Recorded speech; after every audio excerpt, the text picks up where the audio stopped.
Buenos días, Andy Cruz. Buenos días, Samir Sánchez. Buenos días, Adair Torres.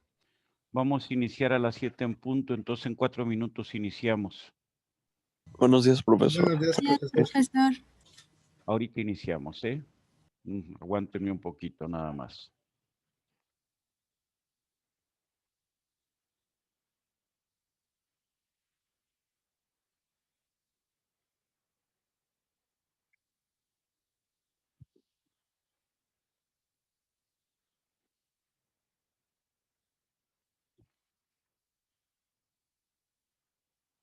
Buenos días, Andrés Alejandro. Buenos días, profe. Ahorita iniciamos, a las 7 en punto iniciamos.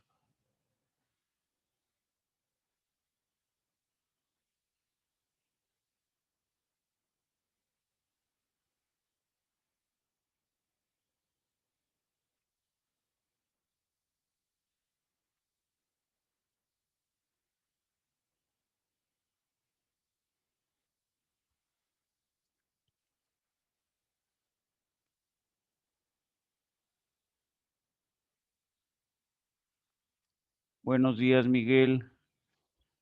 Buenos días, Jesús. Buenos días, profesor. Ahorita iniciamos, a las 7 iniciamos, en 3 minutos iniciamos. Buenos días, Armando Bonilla. Buenos días, profesor. Ahorita iniciamos en unos minutos.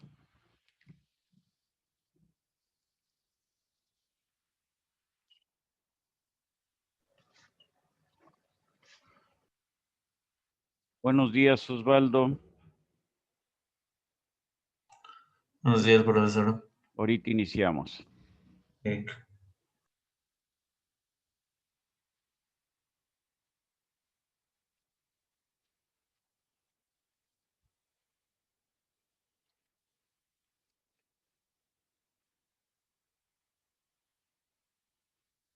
Buenos días, Denilson. Gracias, profesor. Ahorita iniciamos. Sí, claro, gracias. Buenos días, Andrade. Buen día, profe. Ahorita iniciamos. Okay.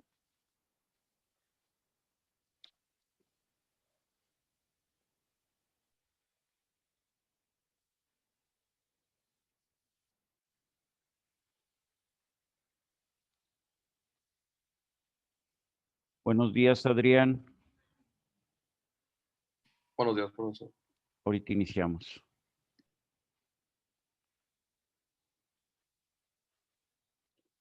Buenos días, Fernando. Buenos días, profesor. Ahorita iniciamos en 1 minuto. Vale, muchas gracias.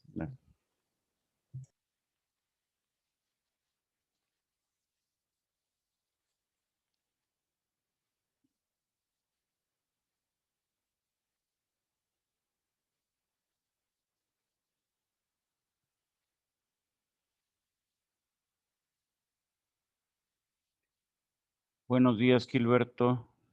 Buenos días, Mauricio. Buenos días, profesor. Ahorita iniciamos en unos minutos.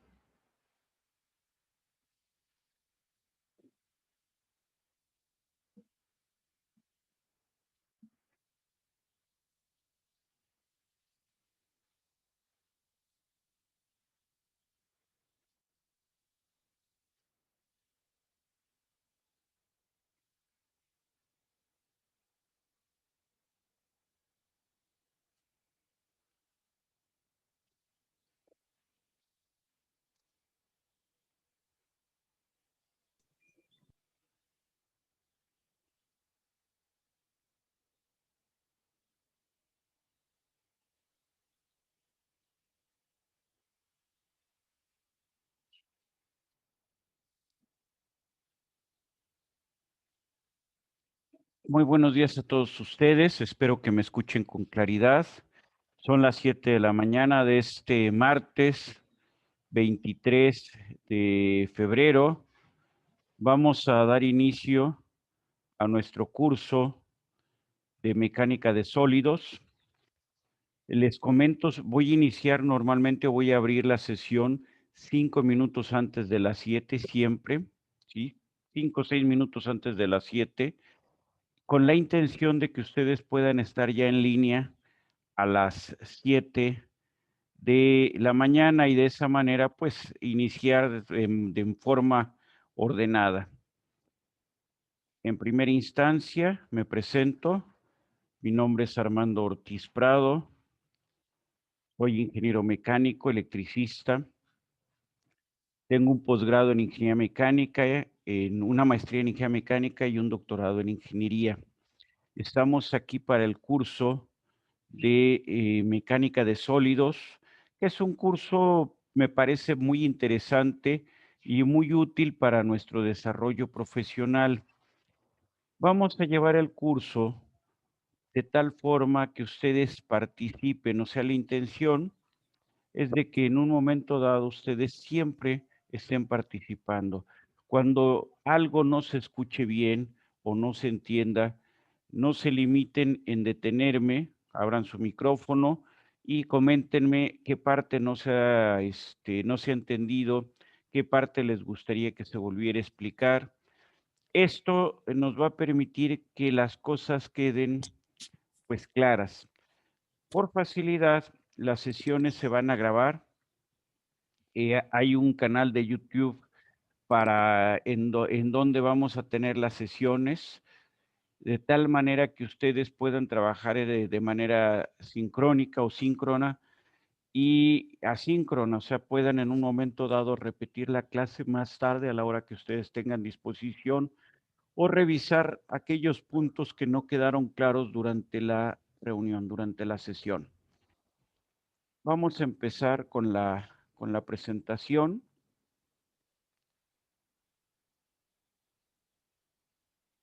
Muy bien. Espero que todos tengan en su pantalla ya la diapositiva de inicio. De ser así, háganmelo saber. Sí, profe, ya está. Muy bien, muchas gracias. Perfecto, muy bien. Entonces, ¿cuál es el objetivo del curso? Yo diría que conocer, más que conocer, tener la capacidad para analizar diversas circunstancias en las que son sometidas a solicitaciones o cargas, elementos muy diversos, elementos mecánicos muy diversos. El objetivo del curso es que podamos determinar el estado de esfuerzos, el estado de solicitaciones, llamémosle, esto es de esfuerzos y deformaciones a las que está sometido un cuerpo al que se le aplican una serie de cargas. En todos los casos, en este curso vamos a trabajar en el rango elástico. O sea, nosotros como ingenieros, sea de cualquiera de las especialidades que estemos estudiando y en la que nos vamos a graduar, pues siempre van a aparecer circunstancias que nos obligan a determinar la carga en un elemento. Y esto con la finalidad de conocer cuánto se deforma, con la finalidad de saber si soporta las solicitaciones, con la finalidad de saber que no nos va a fallar durante el servicio. Entonces, nosotros lo primero que vamos a hacer en todo problema es, pues, analizar cuáles son las solicitaciones a las que está sometida, determinar estas, y una vez que determinemos las solicitaciones, calcular el estado de esfuerzos y deformaciones, particularmente las solicitaciones máximas, esto es, esfuerzos y deformaciones máximas. Muy bien. ¿Cuál es la limitante para que se mantenga en servicio un elemento como los que vamos a calcular durante el curso? Bueno, todos los cálculos los vamos a hacer para elementos que estén dentro del rango elástico. Entendamos que vamos a dejar claro que un cuerpo puede sufrir dos tipos de deformaciones. Una deformación elástica en primera instancia, que es una deformación recuperable, y una deformación plástica que viene después, que sigue de la deformación elástica y que es una deformación no recuperable o permanente. Nosotros vamos a diseñar todo lo que hagamos, todos los casos en los cuales estemos tratando en este curso, van a estar en el rango elástico, o sea, las deformaciones van a ser recuperables. Para hacer todos nuestros análisis, nosotros vamos a idealizar el comportamiento del material y lo vamos a declarar como un sólido elástico. Elástico significa que sus deformaciones son proporcionales a las solicitaciones. O sea, las deformaciones son proporcionales a los esfuerzos. Entonces vamos a hablar de un sólido elástico, homogéneo, o sea, las propiedades son uniformes en todo el cuerpo, lineal, o sea, la relación de las solicitaciones con respecto, o sea, de causa-efecto de deformaciones con esfuerzos o de esfuerzos con deformaciones va a ser lineal. O sea, nosotros vamos a tener que la relación de las deformaciones con los esfuerzos es lineal. Esto nos trae una serie de ventajas que vamos a ir viendo, que vamos a ir analizando más adelante en el curso. Entonces hablamos de que vamos a trabajar con un sólido, elástico, homogéneo, lineal e isotrópico. ¿Qué significa este último tema? Que nosotros vamos a hablar de sólidos cuya deformación es directamente proporcional con las solicitaciones aplicadas, que tienen las mismas propiedades a través de todo el cuerpo, todas las partículas que construyen el cuerpo tienen las mismas propiedades y además nosotros vamos a definir o vamos a describir al cuerpo como que tiene las mismas propiedades en todas las direcciones. Eso significa el concepto isotrópico. Muy bien. ¿Cuál es nuestro antecedente? Nuestro antecedente lo vimos por ahí del primero o segundo semestre. Nuestro antecedente más directo es estática. ¿Cuál es el consecuente? Bueno, yo diría que la práctica diaria de la ingeniería es realmente la aplicación de este curso y si lo vemos así muy directamente, serían los cursos en donde ustedes analizan, determinan, calculan elementos de máquinas, ¿sí? Esos serían nuestros consecuentes. Entonces, es un curso que podemos interpretar que corresponde a las ciencias de la ingeniería. Es un curso básico para el desarrollo de nuestra profesión, no importando si somos ingenieros mecánicos, industriales, biomédicos, o sea, no importando en realidad qué área nosotros estemos, en qué área nos vamos a desarrollar profesionalmente. Muy bien. ¿Cómo vamos a desarrollar nuestro temario? Aquí está.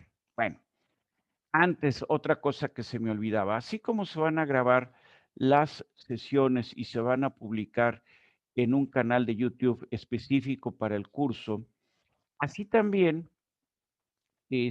todas las presentaciones, todas las diapositivas, las vamos a guardar o las vamos a transformar en PDFs y esas van a estar a su disposición en el Classroom que va a ser la base o la guía para nuestro curso. Muy bien. ¿Qué es lo primero que vamos a hacer? Bueno, analizar, hablar sobre conceptos básicos. Conceptos básicos para mí son aquellos temas que ustedes deben de dominar al arranque del curso. Muy bien. No todos han llevado ningún curso sobre materiales. Entonces, algunos los estarán llevando en paralelo, a lo mejor algunos ya lo tomaron previamente, pero vamos a hablar dentro de esta presentación un poco sobre los materiales. ¿Por qué? Porque para diseñar los diferentes elementos mecánicos necesitamos seleccionar los materiales y entonces debemos de ver cuáles son las bondades y cuáles son las limitaciones de los diferentes materiales que comercialmente vamos a encontrar a nuestra disposición. Una vez que revisemos estos conceptos básicos, vamos a entrar al concepto, a definir el concepto de esfuerzo y de formación. De ahí nos vamos a ir a analizar aquellos elementos que están sometidos a torsión pura.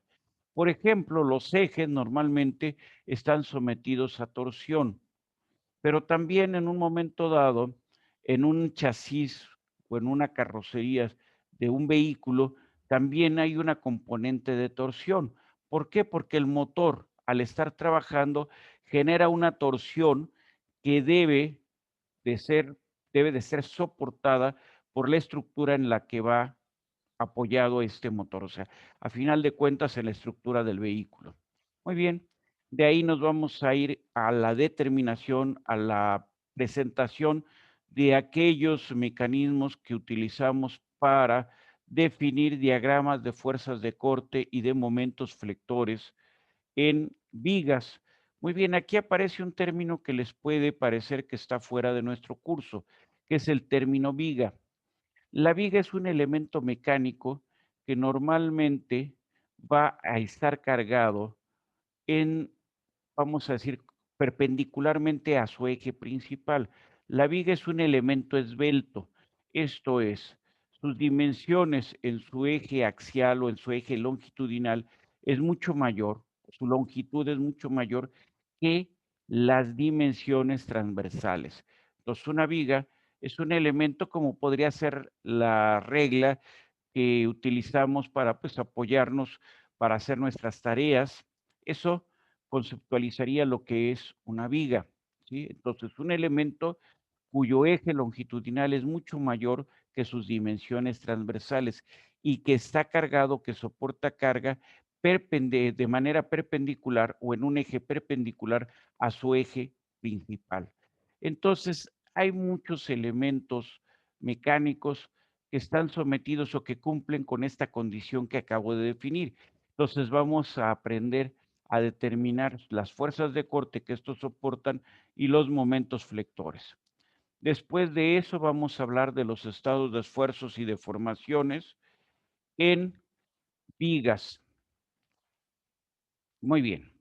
Casi para terminar el curso, el tema, pues yo diría más complicado, no por esto difícil, más complicado, es analizar los estados de esfuerzo y deformaciones en elementos mecánicos que estén sometidos a cargas combinadas. O sea, que a la vez tengan, por ejemplo, carga axial, ¿sí? O sea, carga en dirección del eje principal, torsión, flexión, y entonces en el momento en que tenemos esa combinación de solicitaciones, bueno, ¿cómo podemos determinar en dónde se aplican o en dónde se soportan las máximas solicitaciones y cómo calcular estas? Al final del curso vamos a hablar de columnas. De nuevo les va a sonar muy raro que nosotros estemos estudiando columnas. De nuevo nos va a parecer que nos vamos al territorio de los ingenieros civiles. Sin embargo, una columna es un elemento mecánico similar a una viga, o sea, donde una dimensión es mucho mayor que las transversales, un elemento donde su eje longitudinal tenga dimensiones mucho mayores que los ejes transversales y que particularmente esté soportando cargas de compresión. Una columna es un elemento que no falla por deformación plástica, sino falla por inestabilidad elástica. O sea, el ejemplo más claro es que tomamos la regla, aplicamos compresión, ¿y qué le pasa a la regla si la compresión es lo suficientemente elevada, la fuerza de compresión? Se tiende a pandear, se tiende a flexionar, se tiende a doblar. Eso es una columna que ha fallado por inestabilidad elástica. Y para terminar el curso, vamos a hablar de recipientes a presión. Muy bien. No voy a leer todo esto, para eso vamos a publicar la diapositiva para ver todo lo que tenemos que tratar en cada uno de los temas, ¿sí? Entonces, aquí ya tenemos el desglose de cada uno de los temas para saber si hemos cumplido o no con lo que nos estábamos proponiendo al inicio de este curso. Muy bien, perfecto. Exámenes 6 horas. Eso significa que vamos a hacer 3 exámenes parciales. Muy bien. ¿Cómo vamos a evaluar entonces? Bueno, tenemos 3 exámenes parciales y tenemos una serie de tareas. Más o menos, si mal no recuerdo, van a ser 4 tareas.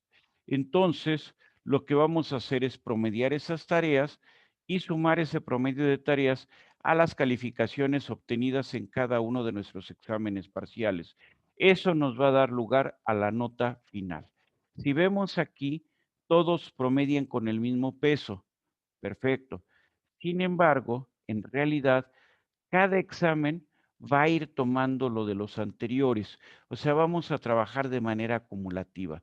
O sea, lo que vemos en el primer examen, de hecho, lo estamos volviendo a tratar en el segundo examen, se acumula con lo del segundo examen y asimismo lo del primero y segundo se acumula con lo que correspondería con el tercer examen. O sea, el tercer examen cubre todos los temas del curso por la forma que se lleva en este. O sea, realmente los conceptos se van adicionando y cada vez tenemos un análisis más complejo de la situación. Entonces, bueno, pues no se trata de temas aislados que dejamos ya, nos olvidamos de ellos, sino se trata de temas que seguimos repitiendo, seguimos revisando conforme avanzamos en el curso. Muy bien. Muy bien, aquí habla de un factor de participación en clase. Normalmente ese no lo pongo ahí en la evaluación, es algo que proviene básicamente de cómo ustedes van colaborando en el curso.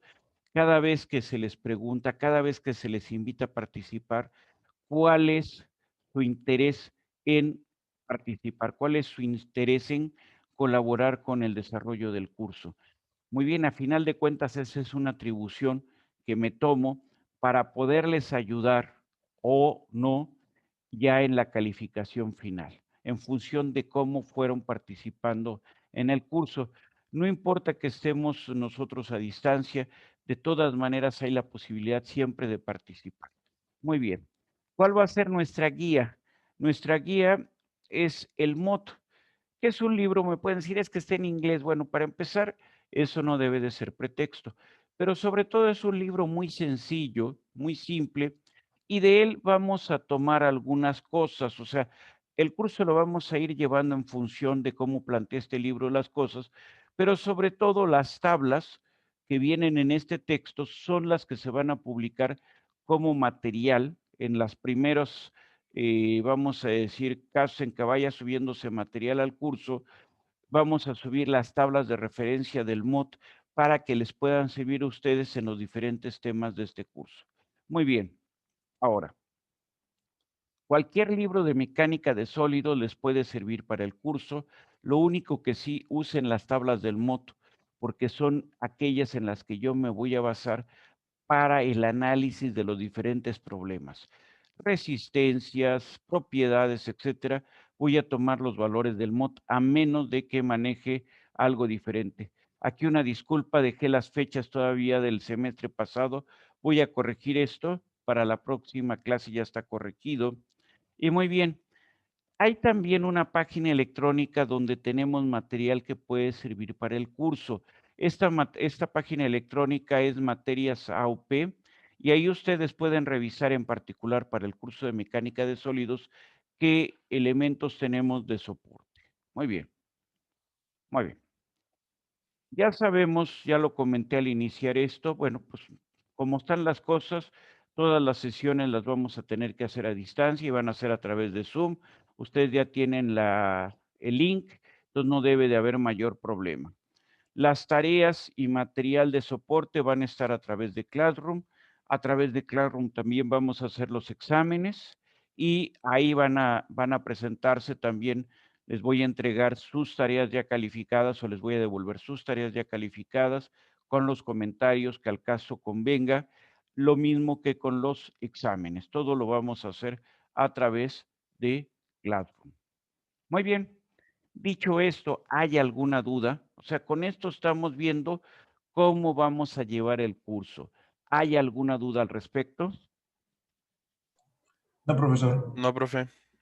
Muy bien, muchas gracias. Entonces, vamos a ver los antecedentes del curso. ¿Dónde dije que estaban los antecedentes del curso? En la parte de estática. Muy bien. Nosotros básicamente vamos a trabajar con conceptos de estática, ¿sí? ¿Cuáles son esos conceptos? La primera y la tercera ley de Newton, ¿sí? ¿Qué nos dice la primera ley? Que todo objeto permanece en reposo o en movimiento a menos de que sobre él incida o actúe una fuerza externa. O sea, todo objeto va a estar en movimiento a menos de que incida o se va a mantener en un movimiento uniforme o va a mantenerse en reposo a menos de que sobre este objeto incida una fuerza. Entonces, bueno, en términos generales, todos los objetos que nosotros vamos a analizar van a estar en equilibrio estático. Entonces, a las cargas que nosotros apliquemos, siempre deben de aparecer reacciones de igual magnitud y en sentido contrario. Bueno, entonces tenemos también que aplicar la tercera ley de Newton, ¿no? Que nos dice que un objeto, ¿sí? Siempre que un objeto ejerce una fuerza sobre un segundo objeto, este va a presentar una fuerza de igual magnitud y en sentido contrario. Lo que decíamos ahorita, todo objeto que nosotros vamos a analizar va a estar en equilibrio estático y al aplicarle una fuerza, este va a responder con una reacción de igual magnitud, pero en sentido contrario. Ley de inercia, ahí la tenemos. En el compañero que ve en la bicicleta se topa con una piedra y bueno, pues él venía a una velocidad. La primera ley de Newton, ¿qué nos dice? Bueno, que debe de permanecer en reposo o movimiento mientras que no actúe una fuerza. Pues, ¿dónde actuó la fuerza? Bueno, pues actuó al chocar con las piedras. Pero ¿qué pasa? El centro de gravedad de la persona o del conjunto bicicleta con ciclista no está en el mismo nivel que el centro de gravedad con aquello que se está impactando o en la dirección, vamos a decir, con la fuerza que se está aplicando al chocar con las piedras. Entonces, ¿cómo reacción que aparece? Aparece una fuerza y un momento. El momento, ¿qué es lo que hace? Bueno, pues que se voltee sobre la bicicleta. Luego tenemos en el lado derecho una persona que está montada en un vehículo, en un carrito. Jalamos nosotros esta persona estaba en, vamos a decir, estaba o se mantenía a una velocidad cero. Al momento que jalamos el carrito, ¿qué va a aparecer? Una aceleración. Y entonces, ¿qué es lo que sucede? El objeto tiene a permanecer o la persona tiene a permanecer en el estado original, que era en un estado donde no existía movimiento. Entonces, al jalar hacia adelante, se va a ir esta persona hacia atrás. Ahora, la tercera ley de Newton. Le pegamos al balón. Entonces transmitimos una fuerza. El balón, nosotros al golpear el balón le transmitimos una fuerza, pero el balón al ser golpeado también nos reacciona con una fuerza de igual magnitud y en sentido contrario.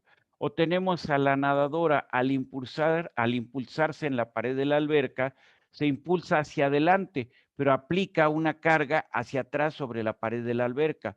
Entonces, aplica una carga, al apoyarse aplica una carga y la pared le responde con una fuerza igual, pero en sentido contrario, que le permite impulsarse y empezar a avanzar al ir nadando, al irse moviendo a través de la alberca. Muy bien. Hablamos también de las deformaciones y entonces tenemos una esponja, le aplicamos una carga, esta esponja presenta una deformación, quitamos la carga, ¿qué sucede? Bueno, que la esponja vuelve a su condición inicial, a su condición no deformada. ¿Cómo tenemos ahí, cómo podemos decir que fue la deformación en la esponja? La deformación fue elástica, o sea, cuando las deformaciones generan una deformación recuperable, nos indica que estas son elásticas. Ahora, cuando nosotros aplicamos una fuerza a un cuerpo, ¿qué sucede? Una de dos, se modifica su estado de equilibrio. Entonces, se acelera en cualquiera que sea el sentido, positivo o negativamente. Y dos, si nosotros eliminamos la parte, o sea, consideramos el equilibrio estático, eliminamos aquel efecto de la aceleración, la segunda cuestión, ¿qué va a ser? Bueno, si consideramos que el objeto esté en equilibrio, entonces lo que va a aparecer por efecto de una fuerza aplicada es una deformación en nuestro objeto. tenemos una fuerza aplicada sobre la esponja, hay una deformación. Esta deformación es recuperable, por lo tanto es elástica. Ahora tenemos un vehículo que desafortunadamente se vio en un accidente, se vio involucrado en un accidente. ¿Qué tenemos?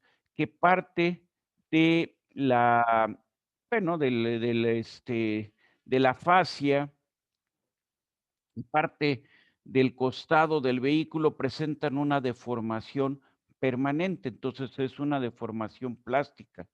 Entonces, nosotros, una cuestión fundamental al diseñar este vehículo es analizar cómo al aplicar cargas sobre la estructura, cómo se van a distribuir las deformaciones y cómo van a ser los esfuerzos sobre este vehículo. En este caso, nosotros vamos a diseñar el vehículo para que cuando se presenta un impacto, la energía de ese impacto se utilice o se aplique para deformar permanentemente los elementos mecánicos, o sea, la parte frontal o la parte posterior del vehículo, transmitiendo la menor cantidad de deformaciones hacia la zona ocupada por los pasajeros en el vehículo. De esta manera, a final de cuentas, podremos tener como consecuencia, pues que se pierda el vehículo, en último de los casos, que se deforme de una manera muy intensa, pero que ahí se disipe la energía cinética que tiene el vehículo al momento del impacto. ¿Y qué buscamos? Que no haya deformación en la zona donde van los pasajeros, librando a estos del daño que podrían sufrir por un impacto al cual se vea sometido el vehículo. Entonces, reitero lo que hemos dicho ahora, una fuerza que nos provoca, una fuerza aplicada a un objeto que nos provoca una alteración en el estado de equilibrio. O sea, a final de cuentas, esa alteración en el estado de equilibrio, ¿qué es lo que nos va a traer? Lo que nos va a traer es una aceleración. ¿Y qué nos interesa en este curso? Cuando estábamos en nuestro curso de dinámica, que es cinemática y dinámica o dinámica, ya no sé cómo se llame, lo que nos interesaba era analizar la aceleración que sufre el objeto por efecto de la fuerza que está fuera del equilibrio, o sea, que nos altera las condiciones de equilibrio. En este curso en mecánica de sólidos solamente nos interesa estudiar la deformación. En particular, solamente nos interesa estudiar la deformación elástica. Muy bien. Hemos hablado del esfuerzo y a reserva de verlo con detalle más adelante, ¿qué vamos a decir? Bueno, el esfuerzo es la respuesta del cuerpo a las solicitaciones aplicadas. Las unidades del esfuerzo son fuerza sobre área o fuerza sobre longitud al cuadrado. Esas son las unidades, pero no confundir unidades con la definición. Un esfuerzo no es fuerza sobre área, esas son sus unidades. Un esfuerzo es la respuesta del cuerpo a las solicitaciones aplicadas. El esfuerzo solamente puede existir en el interior del cuerpo. O sea, el cuerpo, pensemos que es lo que tenemos aquí a mano derecha, ahí en color azul dentro de el cuadro negro que tenemos al lado derecho inferior. Vemos nosotros que este cuerpo en azul, con una geometría cualesquiera, está sometido a una serie de cargas que pueden ser de tracción, pueden ser de compresión. Para este curso lo primero que decimos es que este cuerpo está en equilibrio, o sea, la sumatoria de fuerzas en nuestros tres ejes, ¿cuánto nos da? Nos da 0. Y entonces nosotros ahora vamos a analizar un elemento diferencial en el interior del cuerpo. Este elemento diferencial en el interior del cuerpo, lo que va a observarse en él es que aparecen cargas que pueden ser normales a las superficies de nuestro elemento diferencial y fuerzas que pueden ser tangentes a la superficie. Entonces, esto va a dar lugar a que existan dos tipos de esfuerzos.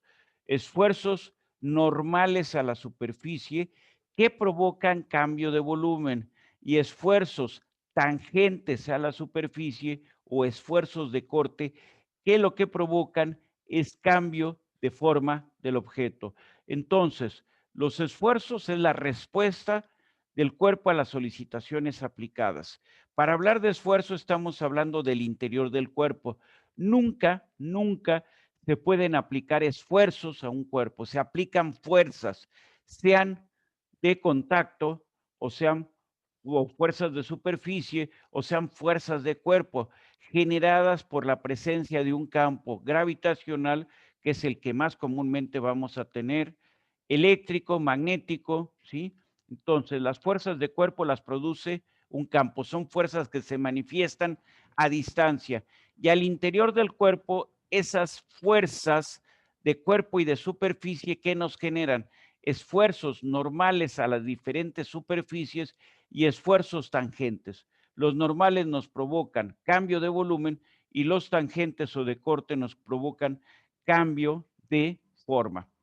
Hasta ahí estamos de acuerdo, vamos todos en la misma dirección. ¿Qué ustedes me dicen? Sí, profe. Todo Muy claro. bien, Todo Bueno. bien, profe. gracias. Entonces, pensemos nosotros en un objeto de una forma cualesquiera. Ahí lo tienen arriba y abajo tenemos el objeto. Vamos a hacer un hipotético corte. ¿Por qué digo un hipotético corte? Bueno, porque lo vamos a hacer, es una conceptualización que vamos a hacer del cuerpo para ver qué está sucediendo. El cuerpo está sometido a diversas cargas. Tenemos las cargas que son, pues son las flechitas en rojo que hemos dibujado. Esas cargas están en equilibrio, o sea, las sumatorias en la dirección de X, de Y y de Z son igual a 0. Bueno, comentario. Normalmente, y a menos de que diga lo contrario, vamos a estar usando una referencia cartesiana, o sea, ejes orientados según X, Y y Z. La base es X, Y o Z. Indistintamente voy a llamar a los ejes X, Y o Z, o los voy a llamar X1, sinónimo de X, X2, sinónimo de Y X3, sinónimo de Z. Muy bien. Este tipo de nomenclatura que se usa mucho en mecánica del medio continuo facilita la descripción de las solicitaciones, pero muchos de ustedes no están acostumbrados a entonces voy a ir manejando las dos formas de describir los sistemas de referencia. Muy bien, entonces tenemos un sistema de referencia con ejes X1, X2 y X3. Muy bien. Entonces, lo primero que hacemos es cortamos el cuerpo con un hipotético plano. Y al cortar el cuerpo, los elementos que resultan de este corte que tenemos abajo van a tenerse que mantener en equilibrio. Entonces, sobre la superficie donde tenemos la partícula P, ¿sí? ¿Qué es lo que aparece? Aparece una reacción, ¿sí? Esta reacción, que es la que nos garantiza el equilibrio en la parte que estamos nosotros analizando, en la mitad que estamos nosotros analizando. Muy bien, si nosotros vemos la fuerza de equilibrio, esta fuerza de equilibrio se va a descomponer en dos términos. Un término que es normal a la superficie donde se encuentra P y otro término que es tangente. Muy bien, ¿cómo está esa fuerza normal y esa fuerza tangente? En principio, ¿dónde la colocaríamos? Pues la colocaríamos en el centroide de este plano, del plano donde está inscrita la partícula P. Pero en realidad, ¿esa fuerza resultante está en el centroide? No. La consideramos ahí o la definimos ahí para poder hacer el análisis de lo que sucede en el cuerpo. Pero en realidad esa fuerza resultante está distribuida sobre todo el cuerpo. Muy bien, a ver, a lo mejor no se entendió, vámonos a la tableta. Vamos a ver, tenemos la tableta, entonces pensemos en un cuerpo. Ahí está. Muy bien. ¿Qué dijimos después? Este cuerpo está sometido a una serie de cargas. Ahí está una. Ahí está otra. Ahí está otra. Ahí está otra. Muy bien. Todas las puse de compresión. Bueno, voy a poner aquí otras de tracción. Aquí pongo otra. Y aquí pongo otra. ¿De qué es de lo que partimos? Lo que partimos es que la sumatoria son n fuerzas. Entonces voy a poner aquí F1 y esto llega hasta Fn. N fuerzas las que estamos aplicando. El cuerpo, ¿cómo está? Está en equilibrio. Muy bien. Perfecto. Es la primera condición que tenemos para trabajar en este curso, que hay equilibrio. Y luego decimos nosotros, vamos a cortar el cuerpo con un plano hipotético. Muy bien. Ahí está el plano. ¿Sí? Ahí está el plano con el que vamos a cortar nuestro cuerpo. Muy bien. Perfecto. Y entonces ahora, sobre este plano que estamos cortando, vemos cómo nos queda la superficie. Muy bien. Ese es el plano donde tenemos el corte. ¿Sí? Muy bien. Separamos las dos mitades. ¿Sí? Muy bien. Y vamos a ponerlas. Vamos a separarlas y las ponemos a un lado. Muy bien. Entonces voy a dibujar nada más una de las dos mitades por facilidad. Entonces pongo una de las dos mitades. Muy bien.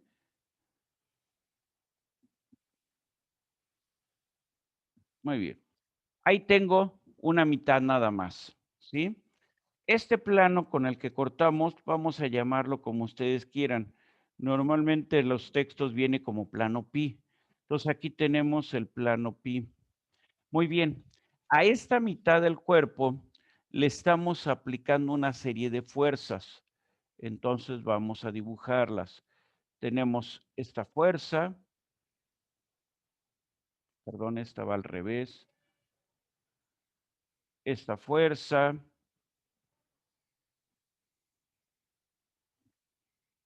Esa fuerza. Muy bien.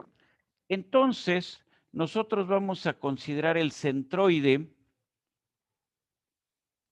en nuestra superficie. Ahí está el centroide.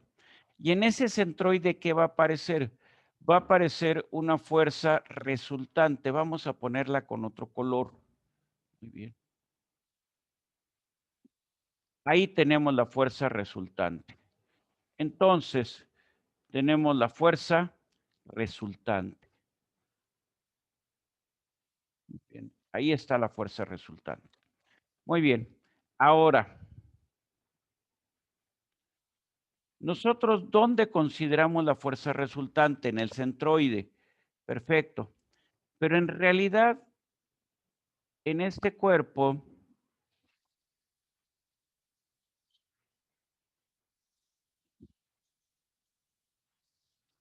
tenemos un infinito número de elementos diferenciales. Entonces, la primera pregunta va a ser, ¿dónde tenemos la carga?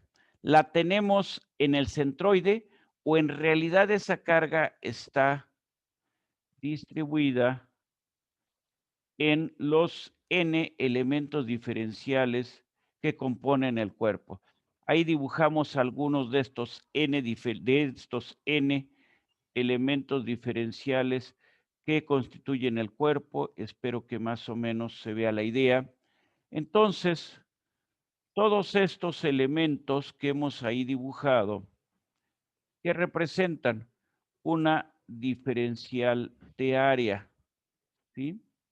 Entonces podríamos decir diferencial de área pi, ¿no? Para que fuéramos congruentes.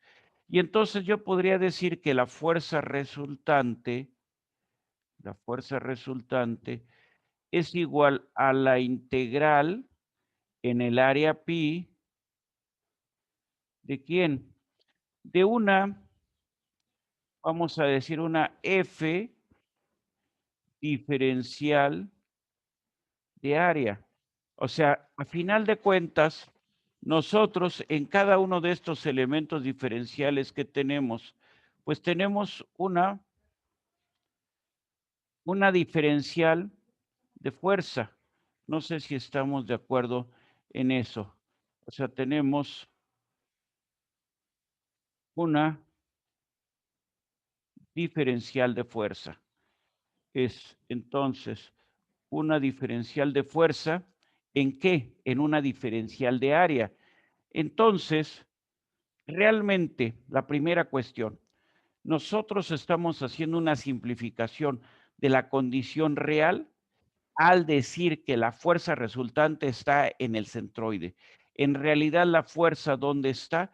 Está aplicada sobre toda la superficie, y la forma que podemos nosotros considerar es que esta fuerza está, si quieren aquí, lo podría esto yo hacer así, voy a poner aquí diferencial y voy a integrar también, ¿sí?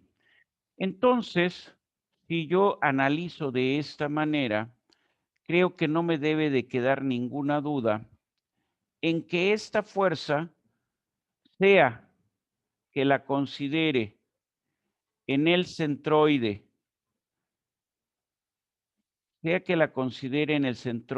ahí como lo estoy haciendo, o sea que la considere en cada uno de los elementos diferenciales, esta fuerza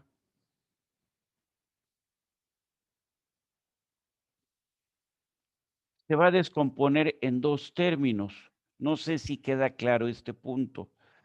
Uno de estos términos va a ser, bueno, me faltó aquí comentar una cosa quizá. Muy bien, voy a ponerla aquí. Esta área pi, ¿con qué la describimos? Esta área pi la describimos con su normal. Ahí está, la normal de pi. Y entonces, cuando nosotros descomponemos la fuerza, hay dos términos. Una parte que está en dirección normal. Entonces voy a poner aquí fuerza resultante en dirección normal. Y otra parte va a ser una fuerza resultante en dirección tangente a la superficie. Y entonces voy a hablar del término esfuerzo y voy a decir que hay dos esfuerzos. Uno que voy a indicar con una sigma. Y sigma va a ser el límite de ¿quién? De delta F como normal entre delta del área, cuando este delta del área tiende a 0. Y voy a hablar de un esfuerzo de corte que voy a indicar en este curso. De aquí en adelante los voy a indicar con tau. El esfuerzo de corte va a ser igual al límite cuando delta A pi tiende a 0 de delta F tangente entre delta A pi. No sé si estamos de acuerdo. ¿Queda la idea? Entonces, lo que estamos diciendo es que, primero, la fuerza en realidad no está aplicada en el centroide, sino está distribuida sobre toda la superficie. Segundo, la fuerza tiene dos componentes, una componente que es normal o colineal a la normal a la superficie, y otra componente que es perpendicular o que es tangente a la superficie, ¿sí?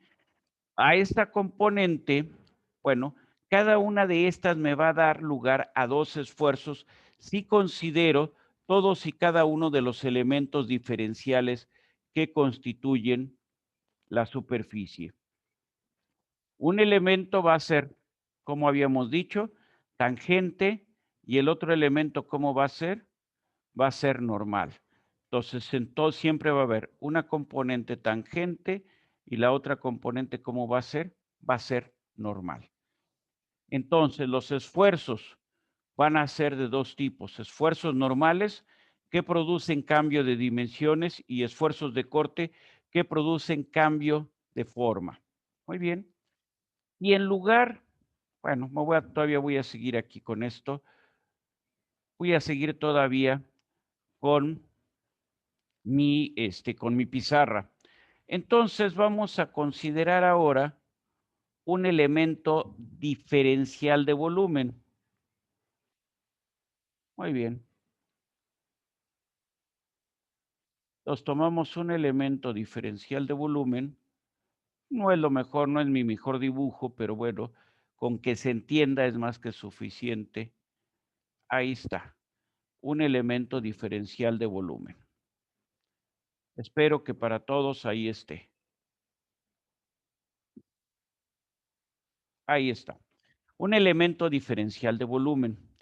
Para describirlo, pues nosotros definimos un sistema coordenado. Entonces, hay un eje que cada eje va en dirección de las caras de la figura. Ahí está, ¿no? Entonces, puedo ponerles a estos ejes X, Y, Z, o X1, X2 y X3, ¿sí? Voy a cambiar y voy a hablar en lugar de X, Y, Z, voy a hablar de X1, X2 y X3. Muy bien. Entonces, esto significa que si yo tomo mi elemento diferencial, ¿sí? La forma como voy a describir los esfuerzos en este elemento diferencial, cómo va a ser en cada una de las caras de este elemento diferencial, van a existir 3 solicitaciones. 2 de estas solicitaciones, ¿cómo son? Bueno, no me gusta, aquí lo voy a volver a rehacer porque si no se puede entender otra cosa. Muy bien, las voy a poner más pequeñitas estas. Las voy a poner aquí que salgan del centroide nada más. Ahí así. Que salgan ahí así. Y que salgan ahí así. Me gustó. Tenemos ahí la cara X1, cuya normal es X1. Y entonces sobre esta vamos a tener unos esfuerzos que vamos a llamar sigma 1, 1. Los dos índices son iguales. O también si esto en lugar de X1 lo llamo el eje X, a esto lo llamo el eje y a esto lo llamo el eje Z. Entonces, esto sería sigma 1 o sigma X o sigma XX. Este segundo sería, ¿en qué dirección va? Está en el plano 1 y va en dirección 2, o lo podría llamar tau XY. Y este tercero, ¿cómo se llamaría? Como sigma. Sigma, ¿qué sería? Es en el plano 1 y va en dirección 3, o simplemente podría llamarlo tau XZ. Bien. Entonces, nosotros vamos a tener en cada una de estas caras del elemento diferencial cuántos esfuerzos. En cada una de estas caras vamos a tener 3 componentes de esfuerzo. Dibujamos la otra cara. Ahí está. Ahí está. Y ahí está. Muy bien. En la otra cara lo ponemos con otro color. Ahí está. Ahí está. Y ahí está. ¿Estamos de acuerdo? Y entonces podríamos decir esto es sigma 2, 2. Esto es sigma. Ay, qué fea sigma. Esto es sigma 2, 3. y esto es sigma, que sería 2, 1. Esto es sigma 3, 3. Esto es sigma, ¿cómo sería? 3, 2. Y esto es sigma 3, 1. El primer índice indica el plano, el segundo índice indica la dirección de la carga. Muy bien. Entonces, para describir el estado de esfuerzos en cualquier elemento diferencial de este cuerpo, o sea, nosotros tenemos el cuerpo y este cuerpo está formado por un infinito número de elementos diferenciales. Cada puntito que estoy ahí marcando es un elemento diferencial. Lo podríamos ver así o lo podríamos ver, simplemente le ponemos ahí los.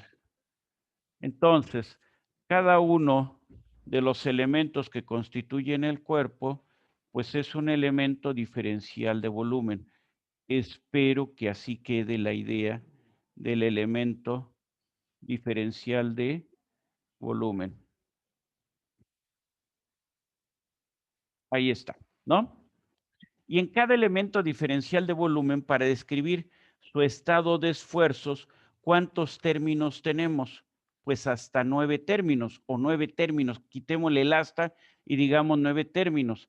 Entonces, para describir el estado de esfuerzos en un cuerpo, ¿qué voy a utilizar? Voy a utilizar una matriz que va a tener los elementos sigma x, tau xy, tau xz, tau yx, sigma y, tau yz, tau zx, tau zy y sigma y. Esta matriz, para cumplir condiciones de equilibrio, va a tener una propiedad que la matriz es igual a su transpuesta. Entonces, esta es una matriz simétrica. Siempre los esfuerzos los describimos a través de una matriz simétrica. No sé si hasta ahí vamos bien o hay alguna duda de esto que acabo de plantear. ¿Sus opiniones? ¿Se entiende? Sí, pero todo claro. Muy bien, perfecto. Cuando algo no se entienda, deténganme y lo volvemos a explicar. Muy bien, perdón. Aquí yo ya no sé qué hice. Aquí estábamos, en esta, ¿no? Está ya de nuevo la presentación de diapositivas, ¿no? Ahí está. Sí, profe. ¿Sí? Gracias. Entonces, ya con esto debemos de tener entendido que el esfuerzo es una descripción de lo que sucede al interior del cuerpo. Sus unidades son fuerza entre longitud al cuadrado. Y para poder describir con precisión el estado de esfuerzos en cualquier coordenada del cuerpo, en cualquier punto, en cualquier elemento diferencial del cuerpo, necesitamos de 9 términos. Y estos 9 términos los expresamos o los describimos a través de una matriz de 3×3. Y esa matriz de 3×3 tiene la peculiaridad que para que haya equilibrio de esfuerzos, la matriz tiene que ser simétrica. A esta matriz de esfuerzos la llamamos matriz de Cauchy, matriz de esfuerzos de Cauchy. Muy bien. Entonces, esto es lo que habíamos visto, esto es lo que habíamos quedado de cómo iban a quedar en un elemento diferencial que daba un esfuerzo normal y 2 esfuerzos de corte. ¿Por qué? Porque si nosotros teníamos una fuerza sobre, vamos a decir, en el plano perpendicular a la normal, en un plano tenemos 2 ejes y entonces esa fuerza se descomponía según esos 2 ejes. Entonces, en cada una de las caras que estamos analizando, tenemos un esfuerzo normal y 2 esfuerzos, un esfuerzo normal y 2 esfuerzos de corte. Y eso lo presentamos en forma matricial, ¿sí? En donde los términos de la diagonal principal, describen los esfuerzos normales. Los términos fuera de la diagonal principal describen los esfuerzos de corte. Muy bien. Perfecto. Bueno, saliéndonos un poco de tema, si quieren esto me lo voy a brincar, esto me lo voy a brincar, esto me lo voy a brincar. Muy bien. Yo creo que aquí tendríamos que hablar, ya hablamos de los esfuerzos, pero tendríamos que hablar ahora de las deformaciones.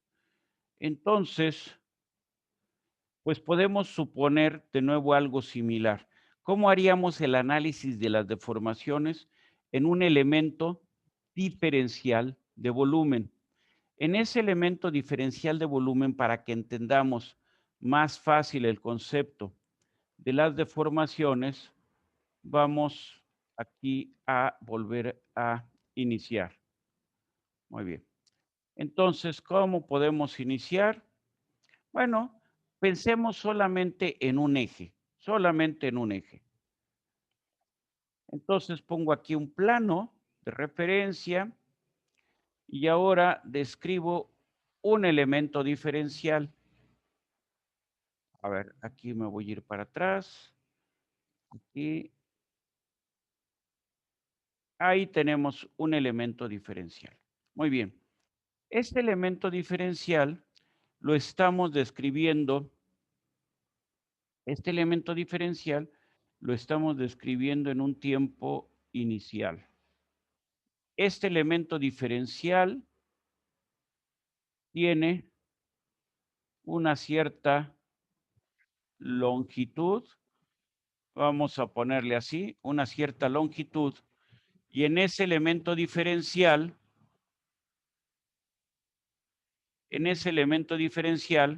marcamos 2 puntos. Hay 1 y 2. Muy bien. Sobre el eje, sobre este eje, vamos, el elemento diferencial es colineal con un eje. Ahí está el eje. Este eje vamos a llamarlo X1. Muy bien. Y entonces definimos 2 puntos sobre el elemento diferencial. ¿Cómo les llamamos esos puntos? Como ustedes quieran. Yo les voy a llamar P y Q. Muy bien. Entonces, esto es el elemento o la partícula P y esta es la partícula Q. Esas partículas se encuentran a una distancia de X mayúscula. Esto es en el tiempo de referencia. De X1 le voy a llamar una diferencial de X en dirección del eje 1. Muy bien. Ahora tomo el cuerpo de nuevo.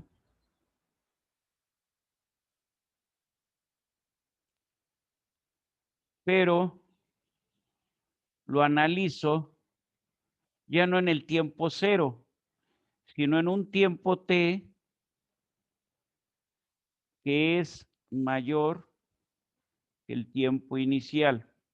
Muy bien.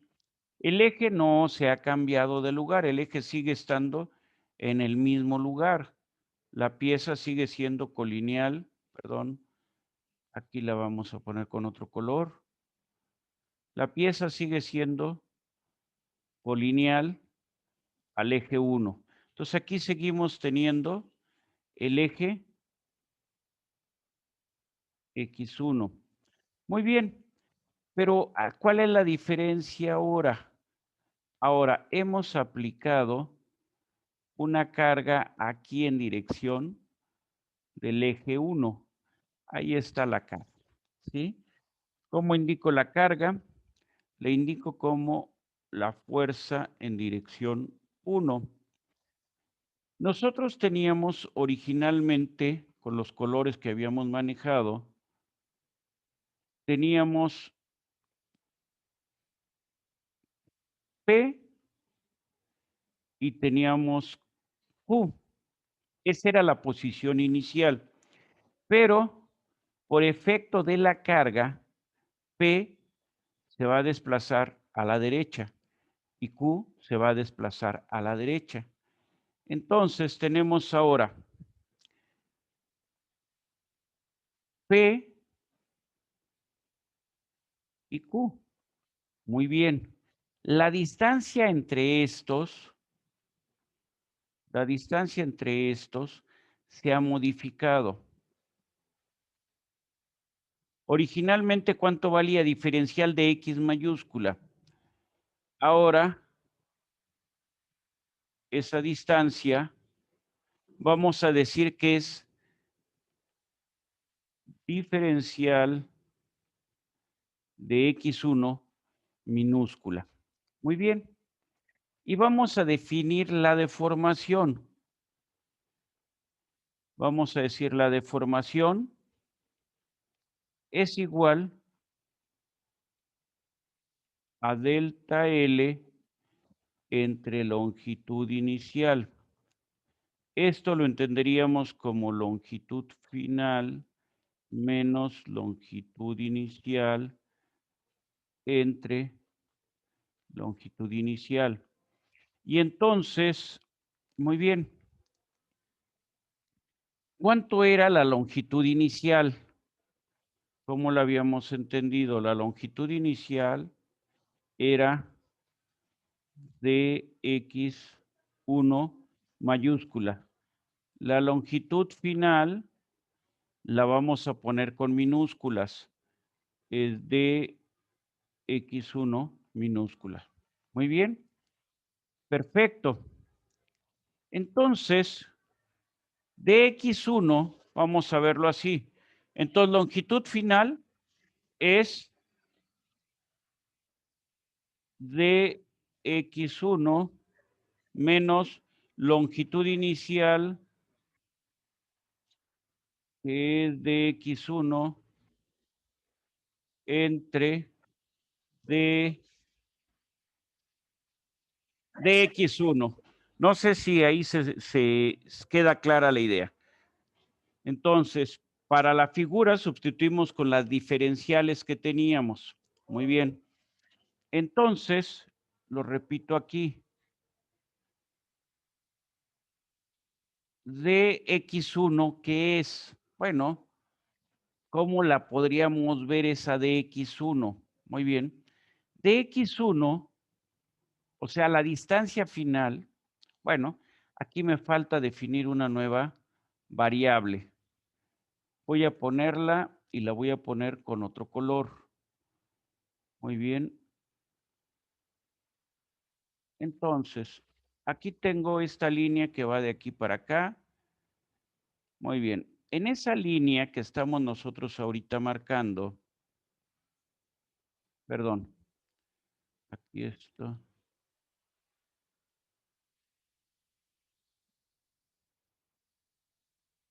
Lo voy a poner de otra manera mejor. Así. Y así. Y ahí así. Voy a hablar de un desplazamiento ahora. Esto es la diferencial de U1. Muy bien. Y ahora veo de aquí para acá. A ver, voy a ponerlo con otra línea. De aquí hasta acá. Muy bien.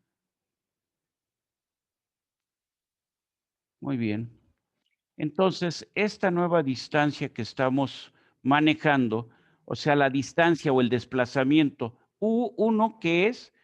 U es un vector de desplazamientos. Vector de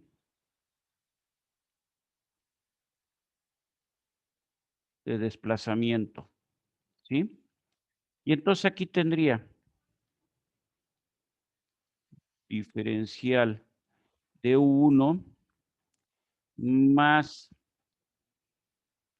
la razón de cambio de U1 con respecto de dx1 por la diferencial.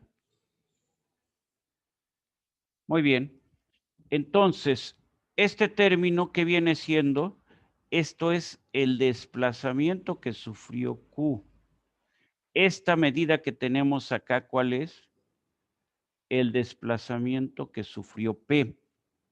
Muy bien. ¿Y cuánto es la diferencia entre P y Q? ¿Qué tanto se incrementó la distancia entre P y Q? Bueno, podemos ponerlo como está ahí arriba, como lo habíamos hecho ya en lo que tenemos aquí en verde, o podemos hacerlo en función de considerar los desplazamientos. Y entonces, simplemente tendríamos una expresión de esta forma. Diferencial de U1. Este es el desplazamiento que sufre P. Para que sea el desplazamiento que sufre Q, debemos de considerar cuánto se incrementó o cuánto varió el vector desplazamiento en el intervalo. Muy bien. Entonces, esto que tenemos aquí en rojo, ¿qué representa? ¿Cuánto se desplazó? ¿Cuánto se desplazó Q? ¿Cuánto se desplazó P? Simplemente, ¿cómo lo indicamos? Lo indicamos como diferencial de U1. Entonces, esto que acabamos de indicar es exactamente la diferencia de dx1 minúscula con dx1 mayúscula. Y entonces, esto nos queda el numerador, ¿cuánto vale? Pues el numerador no lo hemos tocado y es dx1 mayúscula. ¿Qué podemos hacer? Cancelar los términos que podemos buscar simplificar. Diferencial de 1 está del lado izquierdo y está del lado derecho. Ahí está, lo cancelamos. Y simplificamos entonces nuestra ecuación, la ponemos en negro y decimos deformación normal sobre el eje 1 es igual a parcial de U1 en, perdón, aquí en X1 por la diferencial de X1 y todo esto dividido ¿en quién? En de X1. Entonces estamos multiplicando y dividiendo por el mismo término. ¿Qué podemos hacer? Cancelarlos y volver a escribir. Entonces tenemos que la deformación normal en U1 es igual a la parcial de U1 con respecto de X1. Muy bien. Entonces, lo que tenemos ahí es la expresión que nos permite determinar cuánto vale la deformación normal. No sé si estamos de acuerdo, si quedó clara la idea o no quedó clara la idea. Lo mismo pudiera ser para el eje 2 y para el eje 3, ¿sí? No es mi intención quedarme toda la clase explicando esto. Entonces, la deformación normal en 2, ¿cómo va a ser? Va a ser la parcial de U2 con respecto de X2. Y la deformación en 3, esto va a ser la parcial de U3 con respecto de X3. ¿Y qué tenemos ahí? Tenemos la descripción de las 3 deformaciones normales. Ahí está.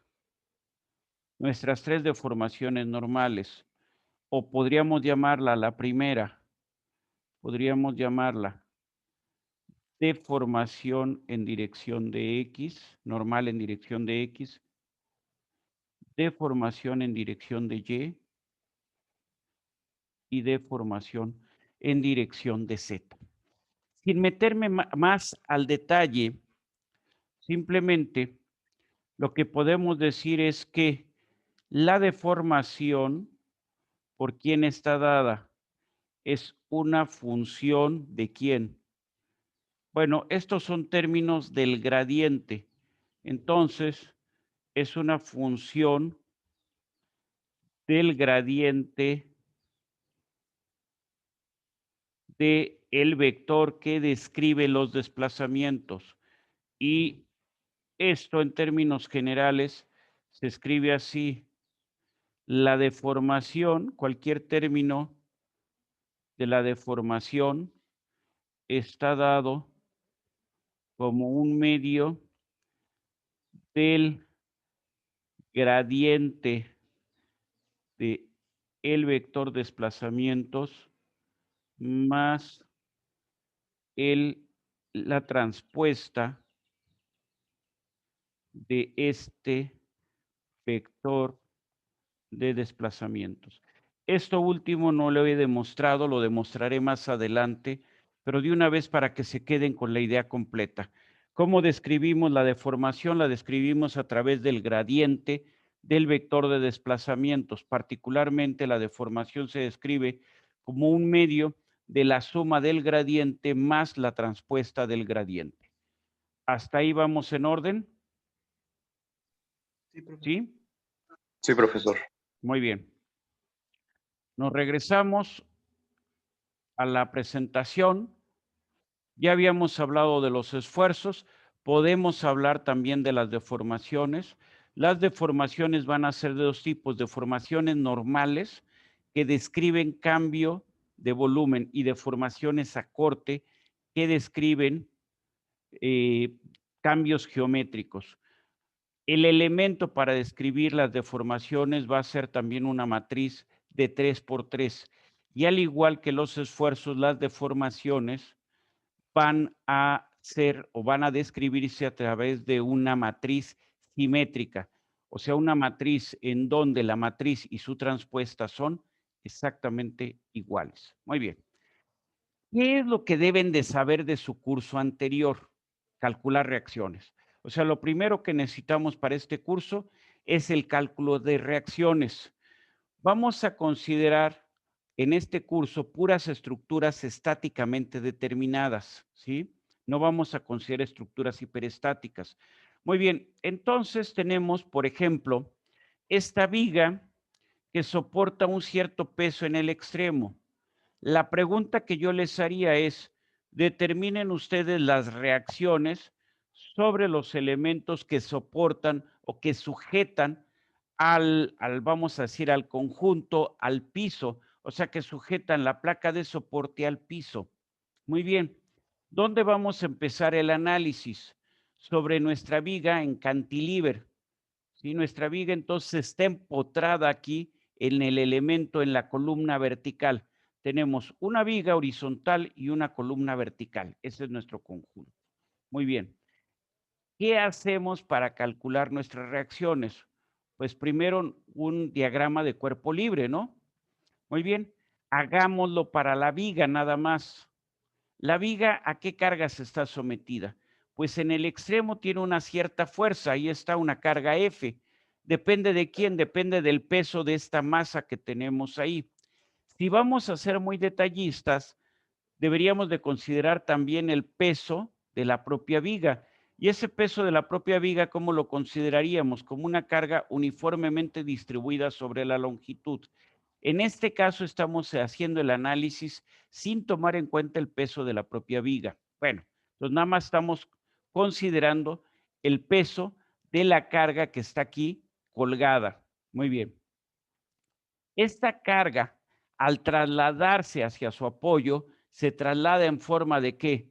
De una reacción de igual magnitud y de sentido contrario y un momento. Esta carga, ¿qué está haciendo? Nos genera un momento en el apoyo, nos genera un momento en la columna. Hasta ahí estamos de acuerdo, ustedes me dicen, o sea, esta carga entonces da lugar a una reacción y a un momento. ¿Esta carga qué hace? Lo que trata de hacer es que el conjunto de la viga con la columna, ¿qué le va a pasar? ¿Qué tiende a hacer el conjunto? Piensen ustedes. Lo primero es analizar. Tienen ustedes la viga, ahí está, la tienen sujeta en un extremo y en el otro extremo le aplican una carga. ¿Esa carga qué hace? ¿Qué quiere hacer? Que la viga gire, ¿no?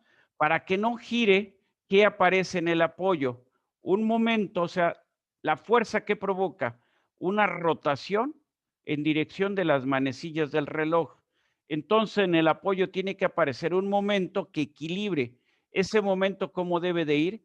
En sentido contrario a las manecillas del reloj. O sea, la fuerza me da o provoca o trata de provocar una rotación en dirección de las manecillas del reloj. El momento resultante, ¿qué hace? Me genera un momento que equilibra, o sea, que va en sentido opuesto a las manecillas del reloj, o sea, va en sentido antihorario. ¿Estamos de acuerdo? Aquí tenemos el momento en sentido antihorario. Muy bien. ¿Cómo calculamos la reacción? Pues la reacción es igual a la carga, no hay más, ¿no? ¿Cómo calculamos el momento? Pues ya sabemos que es fuerza por distancia y ya estuvo. Muy bien. Entonces, hasta ahí sabemos ya lo que tenemos. Nos dicen que la carga en el elemento son 50 kilonewtons, esa es la carga. Y se encuentra, la distancia que hay es 6 metros hasta la columna. Entonces, la carga vale 50 kilonewtons. Tenemos aquí una reacción de 50 kilonewtons y un momento de 50 por 6, o sea, 300 kilonewtons, ¿no? Muy bien, perfecto. Eso es lo que pasa en la viga. Ahora, ¿qué pasa en la columna? En la columna, ¿qué tenemos que considerar? Pues las mismas cargas, pero en sentido opuesto, que es como las está soportando la columna. Entonces, esta carga se traslada hasta la columna y es una carga de compresión. O sea, este elemento trabaja a compresión. ¿Cuánto vale la carga? Vale 50 kilonewtons. Y el momento va a ser tal cual el que estamos trasladando. O sea, el momento va ¿en qué sentido? En sentido horario. Muy bien. Para que esto se equilibre, en el piso, ¿qué debe de haber? Una reacción de igual magnitud y un momento también de igual magnitud, pero en sentido contrario. Entonces, esta es la condición a la que está trabajando la columna. Muy bien. Y sobre el piso, ¿qué hay? Pues de nuevo invertimos esto, ¿no? O sea, hay una carga de compresión y hay un momento que va en dirección horaria, ¿no?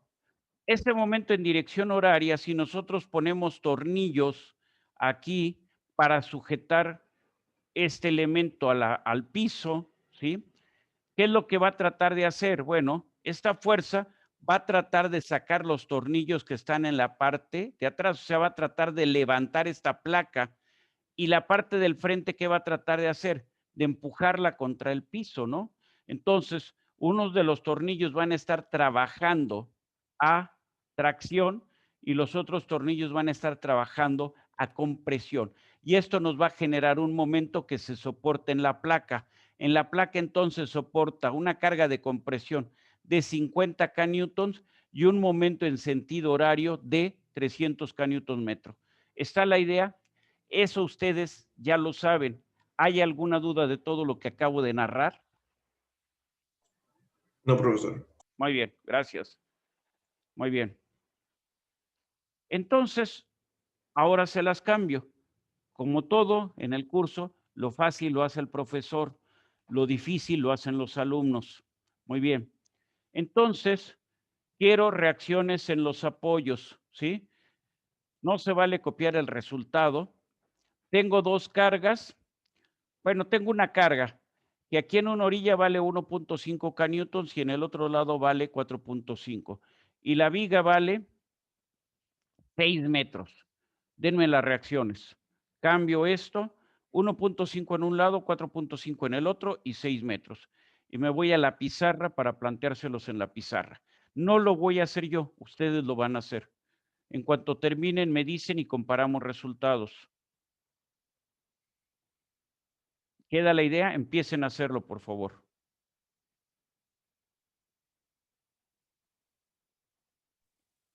Perdón, ¿podría regresar un momento al Claro que ejercicio, sí, por favor? claro que sí. Entonces, de un lado, 1.5 Newton metro, del otro lado, 4.5 Newton metro, y la distancia son 6. Usted me dice cuando ya lo tenga. Ya, profesor, gracias. Ándele.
Cuando alguien tenga el resultado, me avisa. Ahí está el problema.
Muy bien, a ver.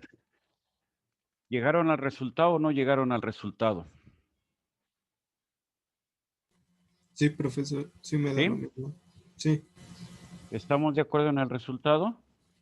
Los sí. que no llegaron al resultado tienen un resultado diferente, en dónde se equivocaron o qué parte no quedó clara.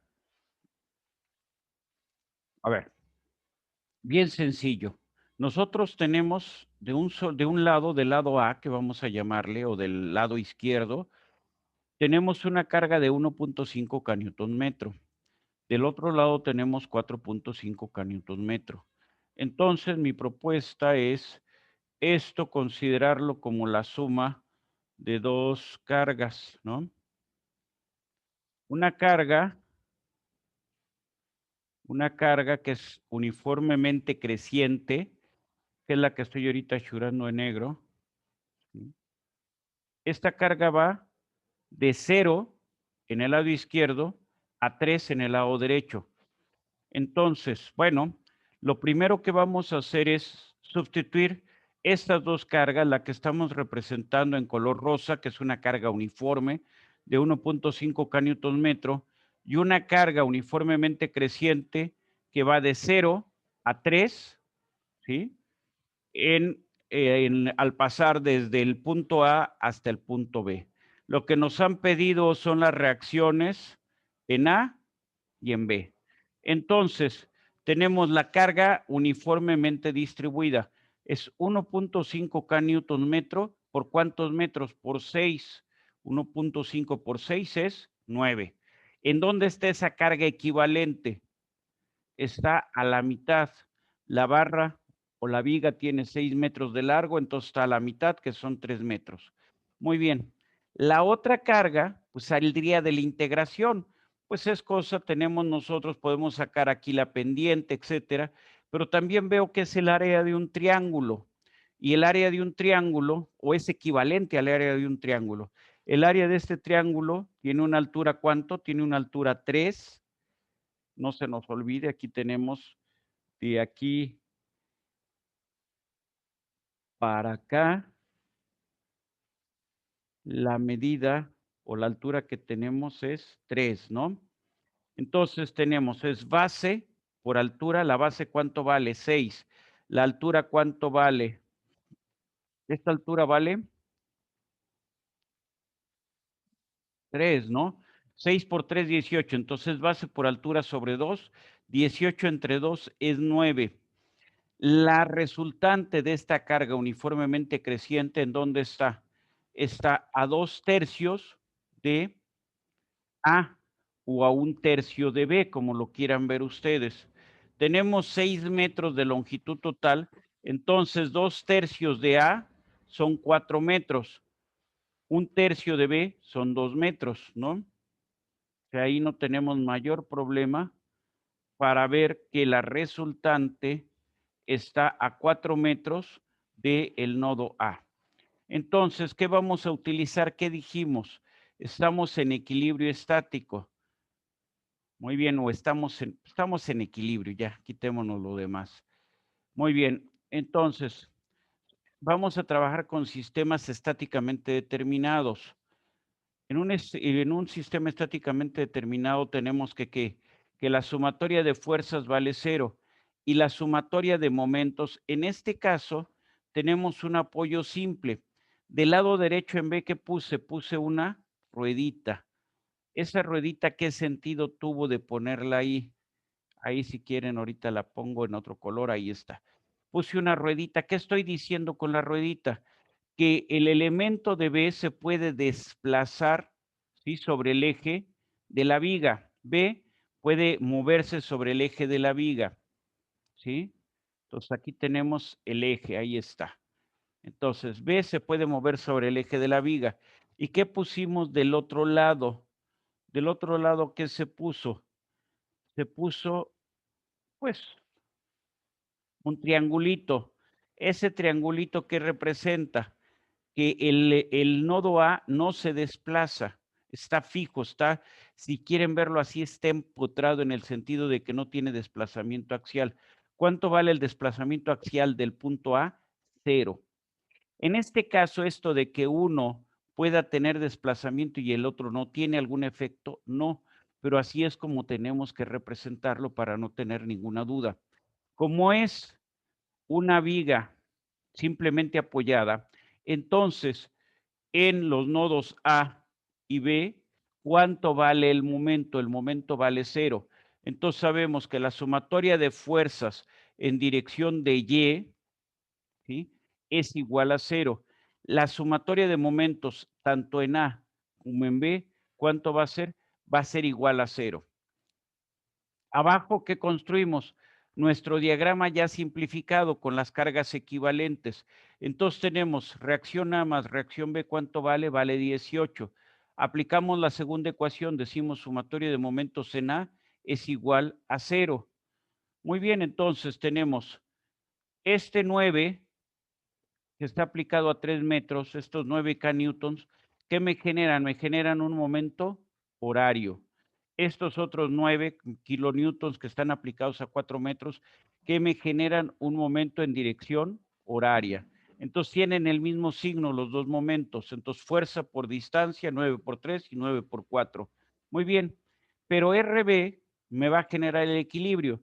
Me da un momento antihorario. Entonces 6 por RB tiene que garantizarnos que estamos en equilibrio. Entonces simplemente despejo RB y tenemos, al despejar RB, tenemos 27 más 36, que son 63, ¿sí? Entre 6, eso nos da 10.5 kN, ¿sí? Muy bien. Por diferencias o sea, usando la primera ecuación, la de sumatoria de fuerzas, pues tenemos que RA más RB tienen que ser 18. Entonces, RA, ¿cuánto tiene que ser? 7.5. Un problema muy sencillo que ustedes ya deben de estar capacitados para resolverlo. ¿Hay alguna duda? Yo, profe, Dígame usted. en el segundo 9 kN, bueno, dijo que lo habíamos sacado del área del triángulo, Ujú. pero ¿por qué? A ver, ahí va. Esa es una buena pregunta. A ver, primero, voy a borrar todo esto y me voy a ir en orden. A ver, déjenme ver, aquí está la goma. Voy a borrar todo esto, todo esto, todo esto, todo esto, para tener espacio y responder.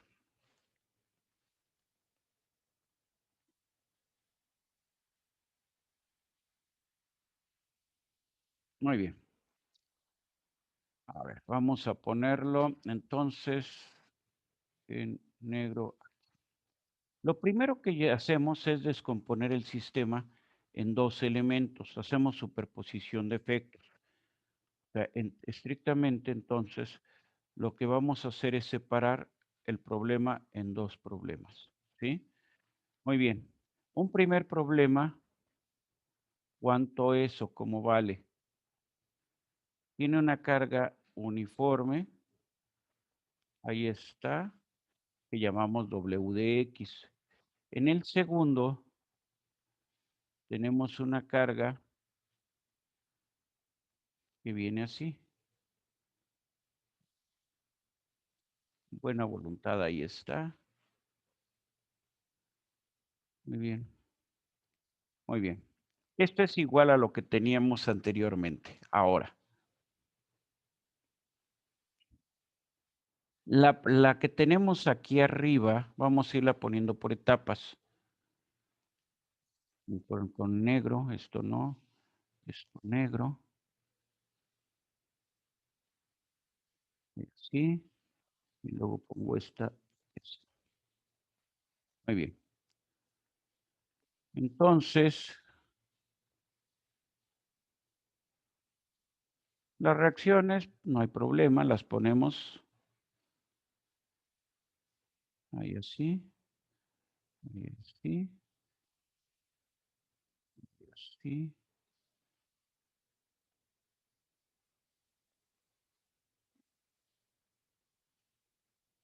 Ya está.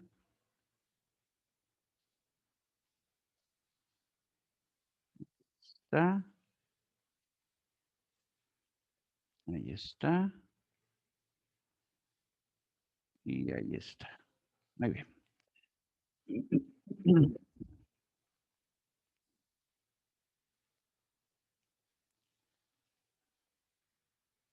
Muy bien. A ver, ¿qué es lo que tenemos aquí? Vamos a hablar de una carga distribuida. Aquí tengo esto y luego lo voy a poner con otro color para que no se confunda.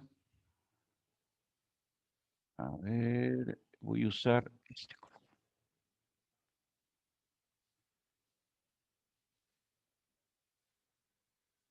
Muy bien. Vámonos por etapas. A esto, ¿cómo le llamamos? Le llamamos carga distribuida. ¿Cómo la vamos a indicar? Así, W de X.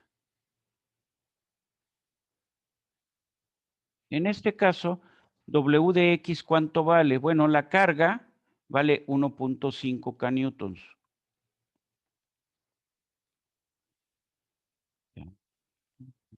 Muy bien. Entonces, para saber la fuerza Fy, vamos a llamarle Fy1, va a ser igual a la integral de 0 a 6, ¿de quién? De W de X, que es 1.5 diferencial de X. La integral entonces nos da 1.5 evaluado, perdón, 1.5, aquí ya me estoy, 1.5x, esto es lo que nos da la integral. Esto evaluado su límite superior, ¿cuánto vale? Vale 6. El límite inferior vale 0. Entonces, Fy1, que ahí no había ninguna duda, ¿vale cuánto? Es 1.5 por 6, es 9, ¿no? 9 newtons. Muy bien, la otra. Muy bien. Esta va de 0 a 6. De 0 a 3, perdón, discúlpenme. Entonces, aquí ¿cuánto teníamos? Aquí tenemos 0. Aquí tenemos 3. Lo ponemos así. Lo indicamos. Y estos son 3 newtons. Entonces, muy bien, esta W de X para el caso de que está a la derecha, ¿cuánto vale? Como ya escribí mucho, voy a ponerlo aquí abajo.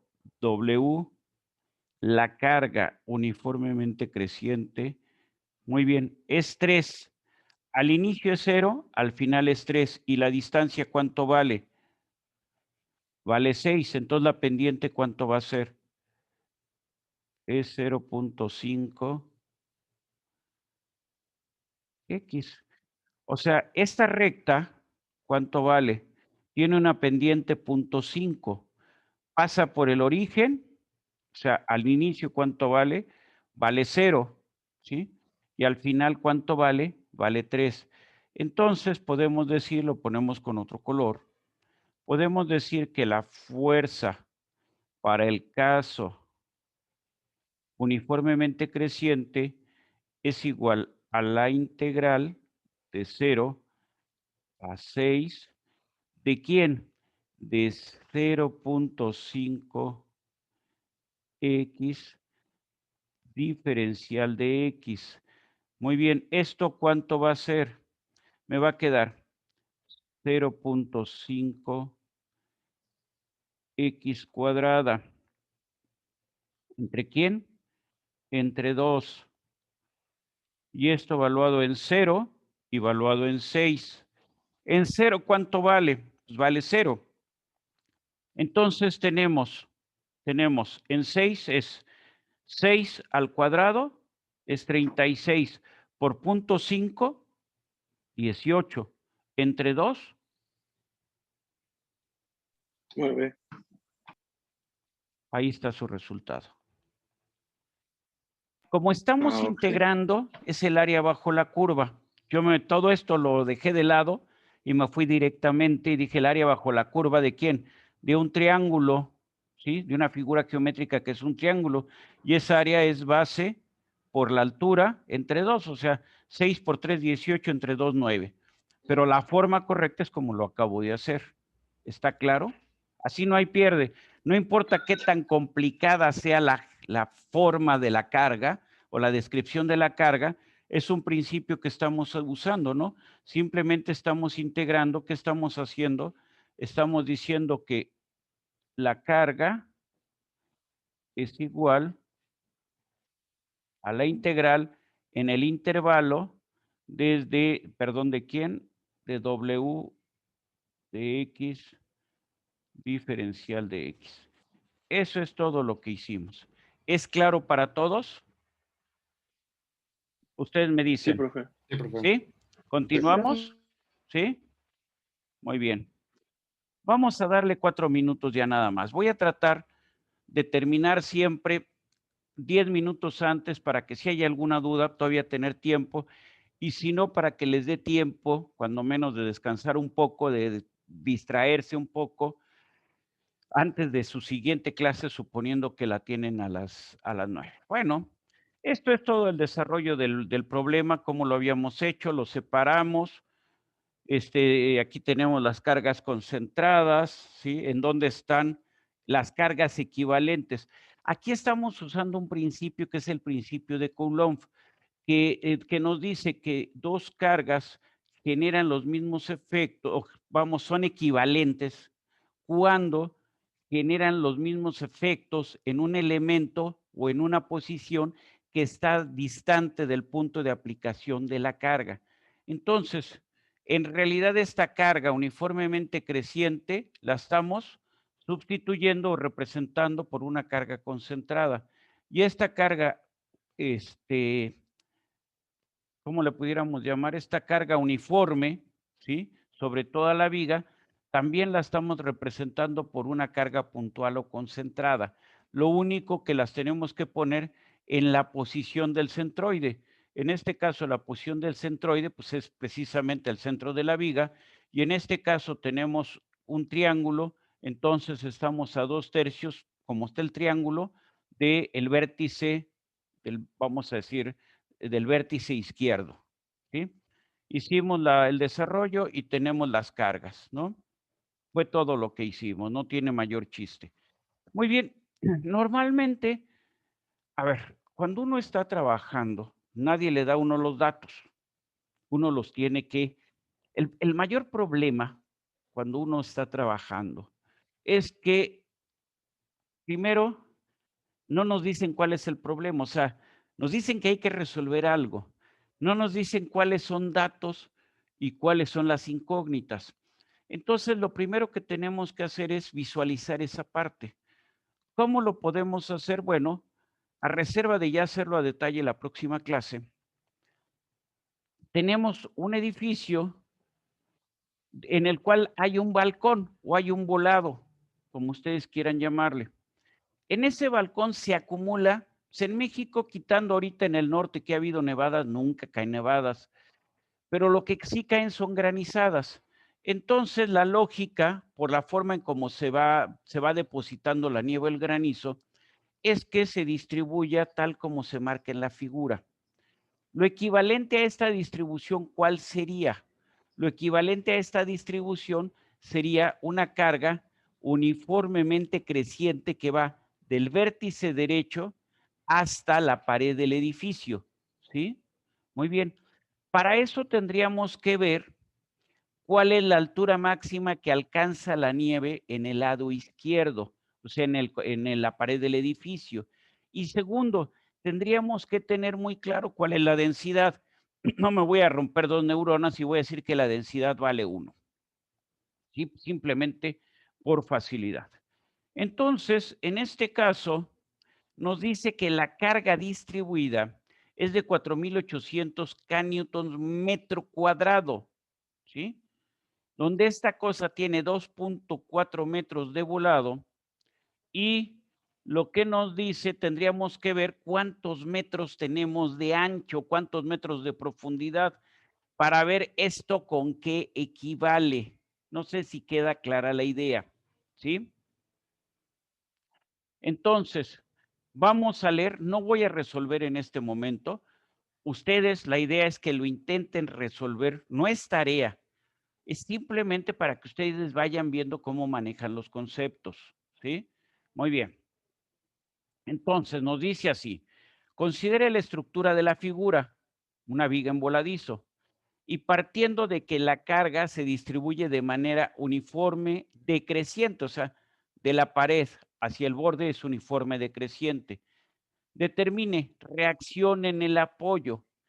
El peso de la losa es de 10 kilonewtons metro cuadrado, o sea, más o menos 1 tonelada por metro cuadrado. Sus dimensiones son 2.4 por 4, o sea, 2.4 es el volado, 4 metros es la profundidad, ¿sí? O como pudieran llamarle el ancho, ¿sí? Muy bien. Entonces, en total son 9.6 metros cuadrados. Y la carga de la nieve alcanza un máximo de 2.48 kilonewton metros. O sea, en realidad lo que yo podría haberles dicho es cuál era la altura que alcanzaba la nieve en el lado izquierdo. Muy bien. Entonces, con eso, lo que les pido es que determinen la reacción en el apoyo, o sea, donde se apoya la viga en voladizo. ¿Queda claro el problema? Ustedes me dicen. ¿Está profesor. claro? ¿Sí? Muy bien. Si no hay ninguna duda, lo dejamos aquí. Les deseo el mayor de los éxitos en este semestre. Les deseo que saquen muy buenas calificaciones en todas sus asignaturas, empezando por esta, que aprendan mucho, pero sobre todo que tengan mucha salud ustedes y todos sus seres queridos. Cuídense mucho y nos estamos por aquí viendo todos los martes y los jueves de 7 a 9 de la mañana. Que tengan muy buen día y muy buena semana. Hasta luego. Hasta luego, gracias. Profesor, Igualmente, que tengan un buen inicio Hasta de luego, semestre. profesor. Gracias. Buen día. Hasta luego, profesor. Hasta luego. Bye.